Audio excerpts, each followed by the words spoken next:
हम इंसानों की जिंदगी में अच्छे और बुरे हालात आते हैं, मगर वो हम पर है कि उन हालातों में हम कैसे फैसले लेते हैं, क्योंकि उन्हीं फैसलों से हमारी तकदीर बनेगी और तकदीर हमें जिंदगी में बहुत लोगों से मिलवाएगी।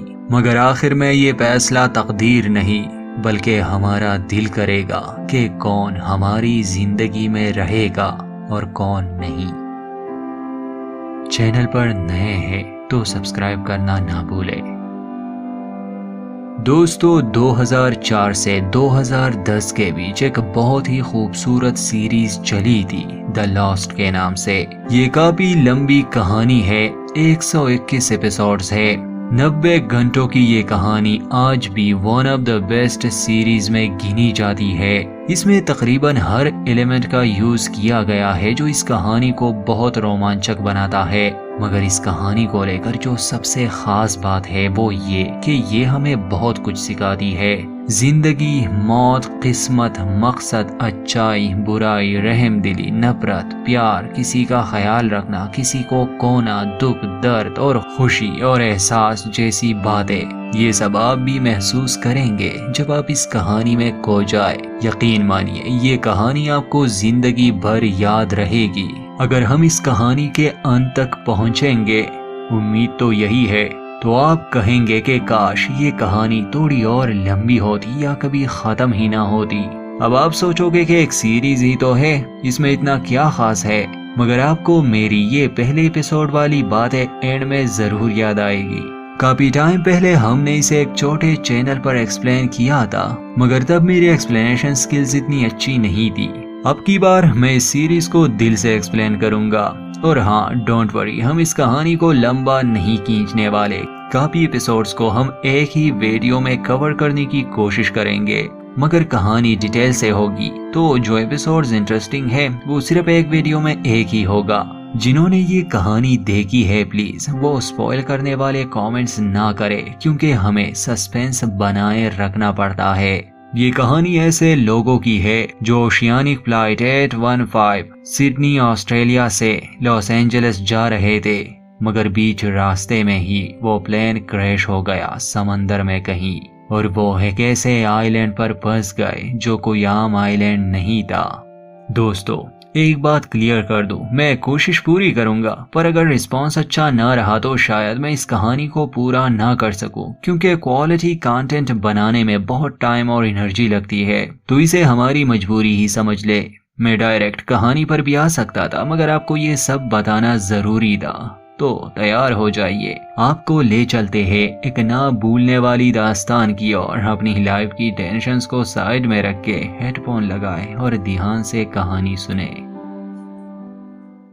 तो इस कहानी की शुरुआत होती है एक आदमी की आंख खुलने से। वो एक बैम्बू जंगल के बीच में जमीन पर पड़ा था। अभी अभी से होश आया है और ये सदमे में है। इसे एक झटका लगा है, इसके कान सुन पड़ गए हैं। पहले चंद मिनट तो इसे याद भी नहीं रहता कि ये यहाँ आया कैसे। अपना होश संभालने के लिए उसे कुछ समय लगता है, मगर तब वो अपने आसपास कुछ आवाजें सुनता है। वो अपनी बाई ओर देखता है तो एक कुत्ता उसके पास से गुजरता है। ये आदमी जख्मी भी हो चुका था, मगर हिम्मत करके ये उठता है, अपनी जेबें चेक करता है। इसने सूट पहना हुआ था। अपनी जेब में इसे अल्कोहल की एक छोटी बोतल मिलती है। होश संभालने के बाद ये आदमी एक दिशा की ओर भागने लगा। भागते भागते वो जंगल से एक बीच पर निकल आता है। पहले तो वो खुद को वहाँ अकेला पाता है, मगर फिर उसे आवाजें सुनाई देती है, वो भी बहुत से लोगों की। वो थोड़ा आगे जाता है तो ये दिल दहला देने वाला मंजर देखता है कि एक प्लेन क्रैश हो चुका है जिसमें काफी पैसेंजर्स थे। ये आदमी, जिसका नाम जैक शेपर्ड है, ये भी इसी प्लेन में था। प्लेन के टुकड़े टुकड़े हो चुके थे, हर तरफ आग लगी थी। काफी लोग इस हादसे में मर चुके थे, कुछ जख्मी थे और कुछ सही सलामत। जख्मी मदद के लिए चिल्ला रहे थे। सभी जिंदा लोग काफी घबराए हुए थे। अपनी जान बचाने की कोशिश कर रहे थे। जैक तो एक लम्हे के लिए ये सब देख रहा था, क्योंकि जैक खुद भी घबराया हुआ था, कंफ्यूज था। इस कश्मकश में था कि ये सब हुआ कैसे या वो अब क्या करे, मगर फिर वो खुद को तैयार करता है और जख्मियों की मदद करने में लग जाता है। पहले तो वो एक आदमी को देखता है जिसका पैर प्लेन के एक टुकड़े में फंसा था। वो उसके पास जाता है। जैक को देखकर कुछ और लोग भी उसकी मदद करते हैं। आदमी को निकाल लिया जाता है। इसके बाद जैक की नजर एक प्रेग्नेंट औरत पर जाती है। वो जमीन पर बेटी चिल्ला रही थी तो जैक उसकी तरफ भागता है। हर तरफ जहाज का मलबा पड़ा था और एक प्रोपेलर अभी भी चल रहा था। खैर जैक प्रेग्नेंट औरत के पास आता है, उससे हाल पूछता है। वो औरत बताती है कि ये बस इंट्रैक्शंस है। जैक पूछता है कि कितने महीने हो गए हैं। वो एग्जैक्ट तो नहीं बताती, मगर उसके कहने का मतलब यही था कि ये डिलीवरी नहीं है, बस उसे दर्द महसूस हो रहा है। जैक जब इस औरत की मदद कर रहा था तो पास ही एक लड़का था जो एक लेडी को सीपीआर देने की कोशिश भी कर रहा था। खैर इतने में एक आदमी जो प्रोपेलर के करीब से गुजर रहा था वो उसे अपनी ओर खींचता है और इससे एक बड़ा धमाका होता है।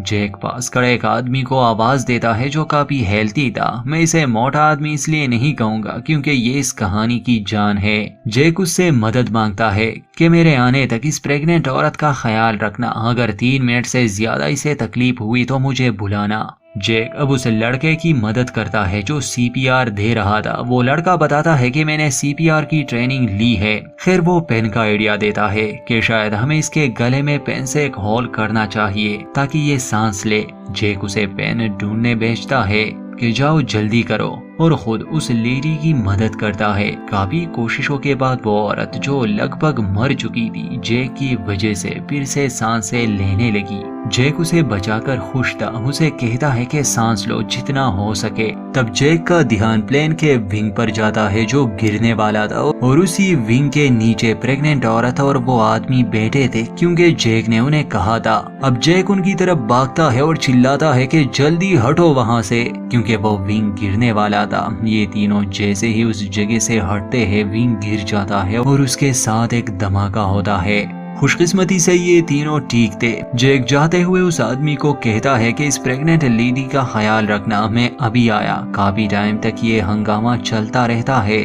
आहिस्ता आहिस्ता जब सब कुछ शांत होने लगा तो जैक प्लेन का एक हिस्सा देखता है जिसके अंदर लाशें थी। लाशों को देखकर वो काफी दुखी हो जाता है। उस समय वो शुरू वाला लड़का भी आता है जो पेन ढूंढने गया था, मगर अब इसकी कोई जरूरत नहीं थी। फिर जैक उससे वो लेता है, उसे कहता है कि तुमने अच्छा काम किया। इसके बाद हम जैक को देखते हैं जो सामान में से कुछ ढूंढ रहा था। वो सिलाई का एक किट लेता है और इस बीच से थोड़ा दूर चला जाता है, मतलब इन लोगों से दूर। वैसे जैक असल में एक डॉक्टर है, वो भी सबसे अच्छा।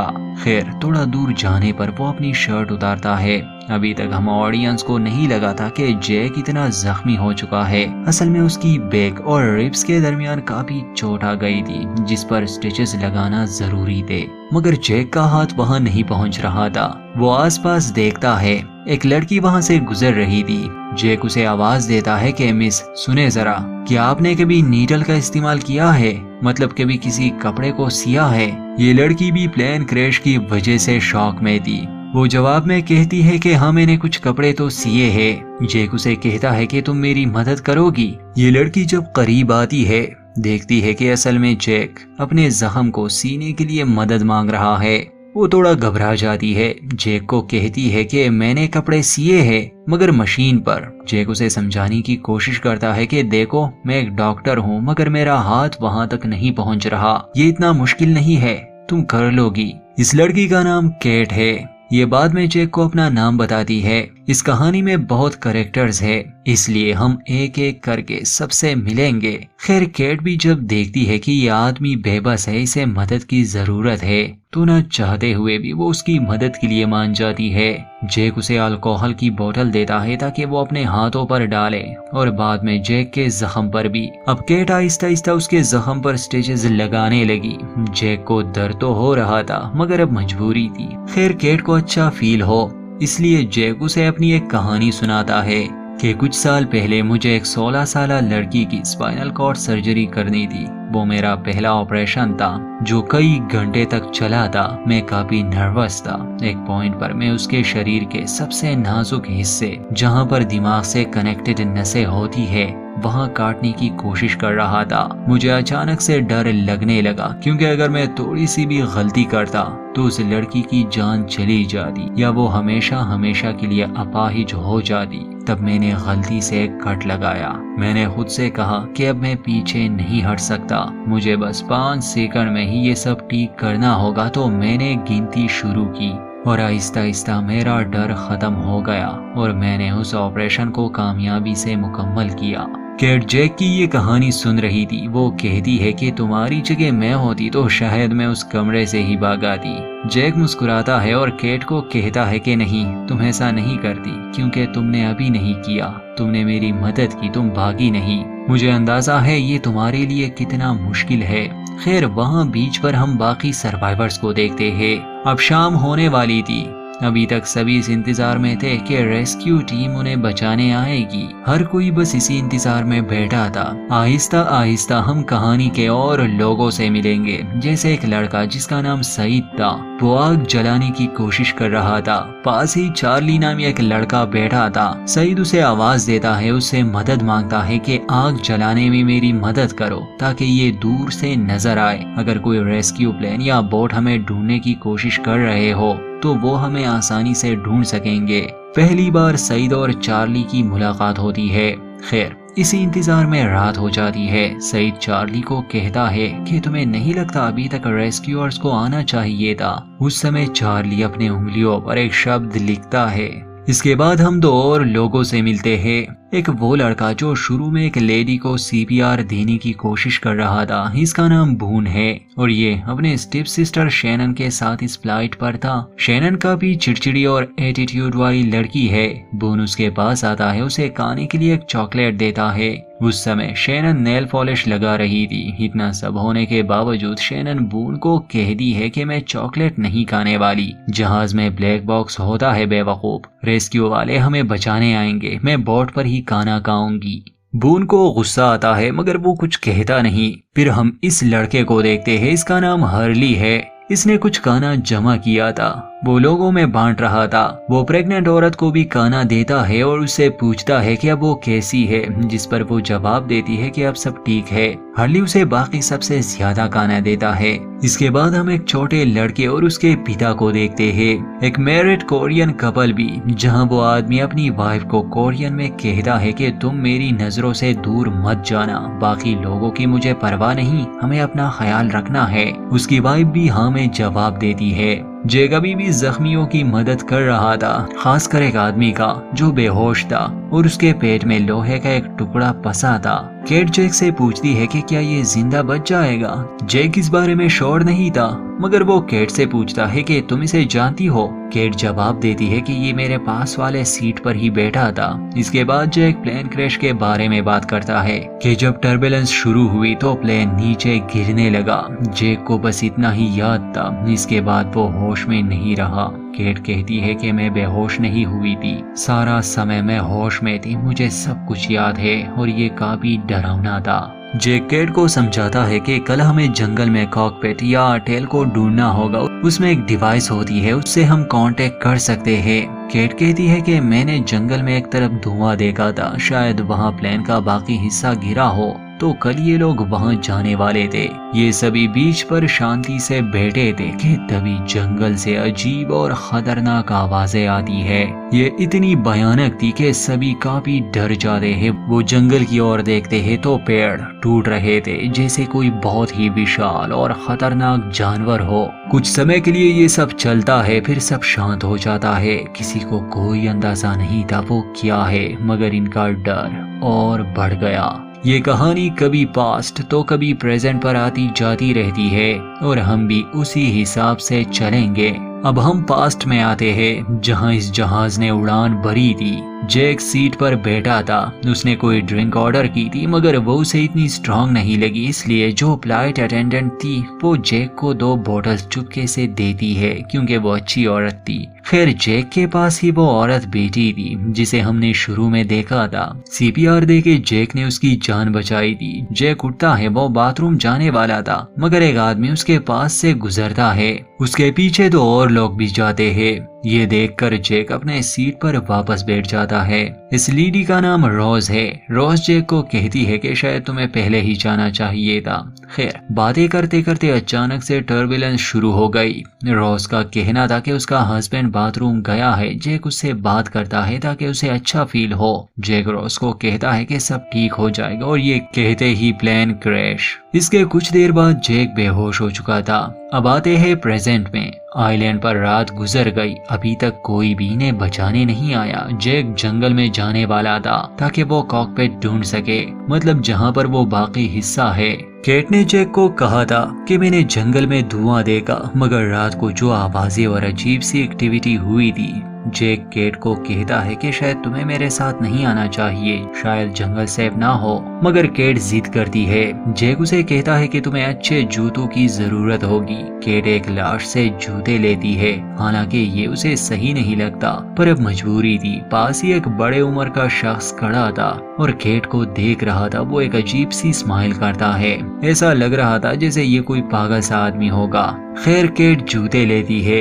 एक जगह चार्ली, बून, शेनन, माइकल उसका बेटा और सईद बैठे थे। हर्ली उनके पास आता है, बताता है कि मैं फ्यूसलेज में गया था और वहाँ का माहौल काफी खफा करने वाला है। शायद हमें उन लाशों के बारे में कुछ करना चाहिए, मगर शेनन उसे कहती है कि नहीं, रेस्क्यू वाले आएंगे, वही इन्हें हटाएंगे। तब जैक आता है, बून को बताता है कि देखो, मैं जंगल में कॉकपिट को ढूंढने जा रहा हूँ। अगर वो जख्मी आदमी होश में आ गया तो उसे शांत रखना और उसके पेट के जख्म को मत छेड़ना। जैक और केट जाने वाले थे कि चार्ली भी आने की जिद करता है। जैक उसे नहीं लाना चाहता था मगर मजबूरन वो इनके साथ मिल गया। अब चार्ली ने जैसे ही कॉकपिट का नाम सुना वो आने के लिए कह रहा था। आगे कहानी में जानेंगे उसने ऐसा क्यों किया। ये 3 लोग जंगल की तरफ निकल जाते हैं और बाकी सर्वाइवर्स बीच पर ही रह जाते हैं। रास्ते में केट चार्ली से पूछती है कि हम पहले मिले हैं, शायद मैंने तुम्हें कहीं देखा है, मुझे काफी जाने पहचाने लग रहे हो। तब चार्ली रिवील करता है कि वो ब्रिटिश म्यूजिक बैंड जिसका नाम ड्राइव शाफ्ट था उसका एक मेंबर है। इन लोगों का एक गाना भी काफी फेमस हुआ था। केट ये सुनकर काफी इम्प्रेस हो जाती है कि उनके साथ एक सेलिब्रिटी भी है, मगर हर एक की असली कहानी हमें तब पता चलेगी जब समय गुजरेगा और हम एक एक की जिंदगी पर नजर डालेंगे।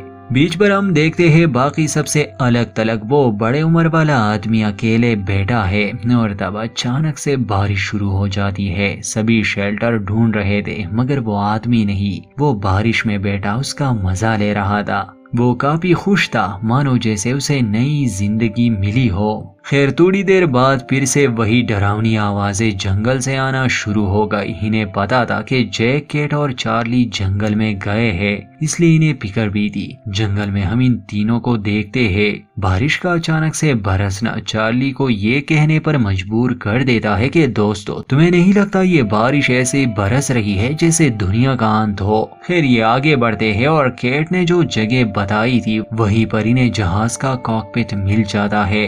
ये तीनों उसके अंदर जाते हैं मगर वो एक पेड़ पर गिरा था, इसलिए उसका फ्रंट साइड ऊपर की तरफ था। इन्हें चढ़ने में काफी मुश्किल पेश आ रही थी। वहाँ अंदर भी लाशें देखकर इन सबका मूड खराब हो जाता है।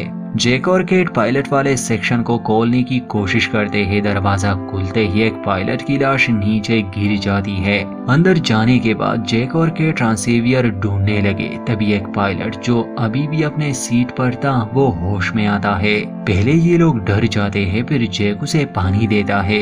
ये पायलट पूछता है कि कितने लोग जिंदा बच गए हैं। जैक उसे बताता है कि तकरीबन 48 लोग अभी भी जिंदा है और हमें क्रैश हुए 16 घंटे हो चुके हैं। ये पायलट बताता है कि जब हम फीजी के करीब थे हमारा रेडियो कांटेक्ट टूट चुका था। अगर रेस्क्यूअर्स हमें ढूंढने भी निकले होंगे तो वो गलत जगह हमें ढूंढ रहे हैं। उन्हें हमारी लोकेशन के बारे में कोई इल्म नहीं। इसके बाद पायलट ट्रांसीवियर को निकालता है मगर उससे कांटेक्ट नहीं हो पाता। तब जैक केट से पूछता है कि चार्ली कहाँ है। केट चार्ली को ढूंढने बाहर आती है। अब चार्ली पता नहीं क्यों पर बाथरूम से बाहर आता है। केट हैरानी से पूछती है कि तुम वहाँ अंदर क्या कर रहे थे। अब इससे पहले कि चार्ली जवाब देता वही अजीब सी डरावनी और तेज आवाजें इन्हें सुनाई दे रही थी, मगर इस बार इन लोगों को महसूस हो रहा था कि बाहर जंगल में कुछ तो है। इन्हें एक विशाल साया भी नजर आता है। पायलट को कोई इल्म नहीं था कि ये क्या है, तो वो सामने के विंडो से बाहर झांकता है और जैसे ही वो बाहर झांकता है वो चीज उसे जोर से बाहर खींच लेती है। खींचते ही उसका खून विंडो पर गिरता है। ये काफी डिस्टर्बिंग था। इसके साथ जहाज का हिस्सा भी जमीन पर गिरता है। ये तीनों काफी घबराए हुए थे इसलिए ये भागने लगे। तेज बारिश हो रही थी और पीछे वो मनहूस बला जो ना तो हम और ना ही पायलट के अलावा ये लोग देख पाते हैं। भागते भागते चार्ली का पैर एक जगह पहुंच जाता है। केट आगे बढ़ रही थी और एक जगह जब वो पीछे मुड़ के देखती है तो पीछे ना जैक था और ना ही चार्ली। खुद को अकेले जंगल में पाकर वो डर के मारे रोने लगी और साथ ही वो आवाजें उसके डर को और बढ़ा रही थी। वो बार बार जैक को पुकार रही थी। खैर कुछ लम्हे बाद जब उसे रियलाइज होता है कि शायद खतरा टल चुका है, वो बाहर आने वाली थी कि वो चार्ली से टकरा जाती है। केट चार्ली से पूछती है कि जैक कहाँ है, तो चार्ली जवाब देता है कि वो मेरे पीछे था, मैं गिर गया था, वो मेरी मदद करने आया मगर फिर मैंने उसे नहीं देखा, हम बिछड़ गए। इतने में बारिश भी रुक जाती है। सिर्फ इतना ही नहीं बल्कि आसमान से बादल भी गायब हो जाते हैं, मानो जैसे ये कोई आर्टिफिशियल बारिश थी। केट चार्ली को कहती है कि हमें जैक को ढूंढना होगा। चार्ली डर रहा था मगर केट को फिक्र थी इसलिए वो वापस जाते हैं। चार्ली केट से पूछता है कि तुम जैक का नाम क्यों पुकार रही थी, और बाय द वे मेरा नाम चार्ली है। चार्ली को लगा शायद इसे मेरा नाम नहीं आता।